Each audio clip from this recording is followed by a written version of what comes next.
தங்கமே தங்கமே என்னாச்சு என்ன ஒண்ணாச்சு போங்கடா.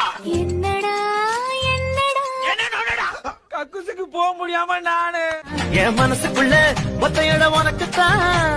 எனக்கா எனக்கா எனக்கா எனக்கா எனக்கா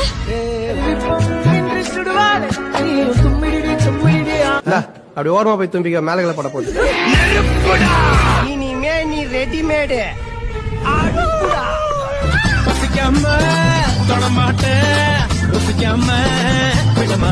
என்ன என்னமா 10-15 வருஷமா பத்னி பசிமா கிடக்குற மாதிரியே ஃபீல் பண்ணி சொல்ற. இதுவும் ஒரு பசிதானப்பா. நான் ஸ்னேகக்கார ஓரம் பண்ண வரேன். ஓரமா தானே இருக்கேன் கொங்காங்கோ. ஆணி வேறையும் ஆட்டி பாக்குற ஆணியா புடுங்க வேணாம். வாங்கடா. ஒரு வார்த்தை கேட்க ஒரு வருஷம் காத்திருந்தேன். ஜெயில இருந்த ஒரு வருஷமா யார்